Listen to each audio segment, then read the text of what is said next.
masang lai pe khat hin sai pi khat he isil dingin vadung lang hi anazon pe tan hi amola hin tui chu alan achung hin athen keng to apat alujang ge abom chike hin nim senin akisilin akisil chai pha na hin fresh chet na hin ama he ahong pot do in lam thong pi lai khat he ain zot tan hi hechi lampi a hong jingla zahin masang langa ko na hin ima khat he ahong phe he ga mutan he ahong nai nai pha nen ama hin phate ke cha ga vena hale imadang hello vo cha khat akeng to apat aluzang ge bom chake hin bon thu mat de du khat he an hitan he achu pha na hin sai pi chun hechi vo cha chu lampi chu a ot tan hi vo cha achi do pha nin lampa ma ko nin lampi chu a hin zot kit tan hi a hele aban chu ititam ate a hele hechi vo cha he achin aloi le agol ho komen aki sei patan hi aki sei phat na chu hi le vevin iti mi hat ka hi tam iti migin miza ka chan hi tam chi lam thong lai ka han zot na chun sai pi hin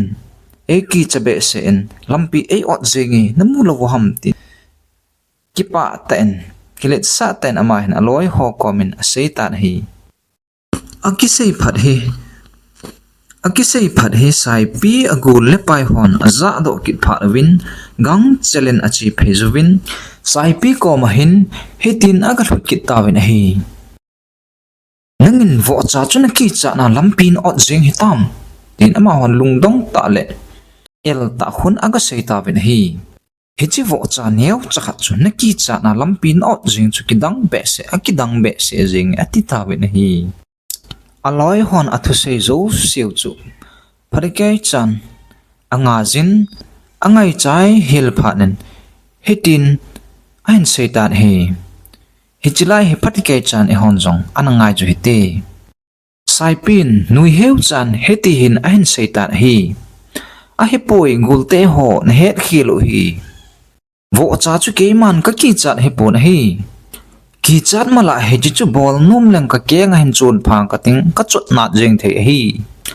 a hin la hi chi vo cha chu ka vet na hele a keng to apat aluzang ge abon chake ya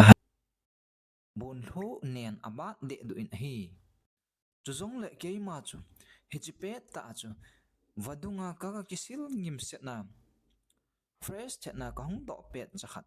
a hi ji a chu ka don lo hi aji chu keiman lampi ot dang kating kipel pileng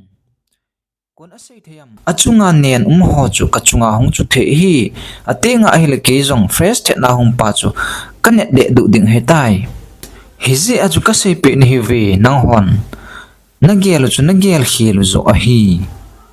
golle pai te ho heje tu sima ko na ki hel na thei chu a hi a hile kina ki sauna chule kinil bau tam na zo si a hi panla the a hi ti manin panla jing the a hi po na hi gel do jingin thuchi khat chun hitin asen hi silence is the best weapons in this world akitin a hi thip be cha giti chu leise chunga dinga galman cha hoi pen le phapen a hi akitin a hi ven thil hethim thelo mi khat nakinel pi chu kolhon kitcher me pathar marna ati wit hi nen la song chang kili hla tabang be ma hi ati wit hi song chu neu hen lang len jong le nen chu na chungin abe tho tho ji na hi pho thei mi le pho thei mi lo he khen thei mi ho chu mi ching a hi wit hi aje chu leisit mi him te hi kilit sa I a hoi tho